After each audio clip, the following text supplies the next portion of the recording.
Are you still spending your Friday nights staring at horse hooves? I was. It's a special kind of madness that only Age of Empire mobile players understand. But today we decide, are you a master blacksmith or a factory manager? Hello guys, Miwaki there. Today we're decoding the Mount Fusion evolution. We have the whole manual way, the slow, painful path to perfection, and the new mass fusion feature from the last update. The old version sorely lacked control, a real disaster.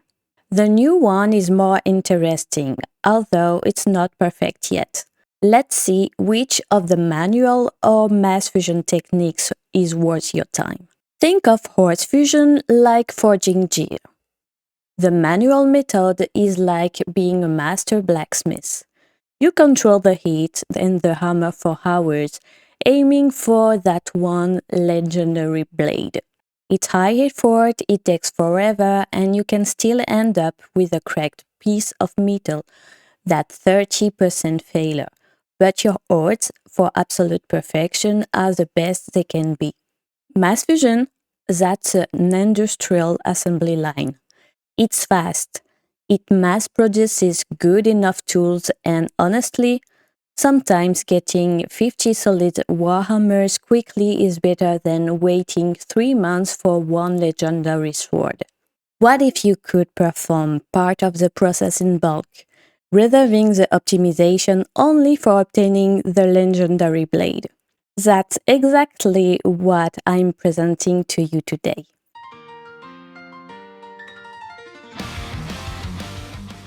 For the perfectionist, the rule is sacred. 1. Select the exact same temperament. 2. Start with the same rarity. You merge the same and interesting attributes first, like might and armor or strategy and armor, keeping the pedigree clean. Choose horses without trait first, then those with one trait, and finally those with 2 traits. This progression gradually increases the probability of obtaining 2 or more traits. You repeat these, same temperament, same rarity, same attributes, 1 trait, until you hit epic purple traits that fit with the attributes. Then you do it all over again, within the same rarity by first changing your attribute criteria, then the number of traits. Once that's done, you restart the entire process for the purple rarity of horses, and then for gold. Same temperament, same rarity, same attributes, same number of traits. It's the most reliable way to beat the RNG gods. If you have the patience of a monk and 3 lifetimes to spare, achieving a successful trait is 70 likely, but only if your hybridization skill tree is fully upgraded. Otherwise, the success rate is only 55%. But look at this, the new mass fusion feature. You can now filter by rarity, number of traits, and even quality traits level. It ignores temperament completely, which sounds like an heresy, I know. Peter, if you can hear me. But when we consider that the reliability of a trait relative to its temperament globally reaches 55% for the vast majority of players due to this temperament, is this manual time worth the effort? Clearly, the answer is no.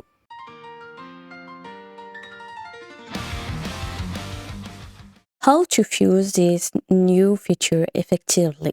We return to the previous principle but forgetting the temperament. Select a rarity, then select the attributes to merge, then no trait, and merge all traits below an epic level. Click Validate and it's done. Change the criteria and start over again.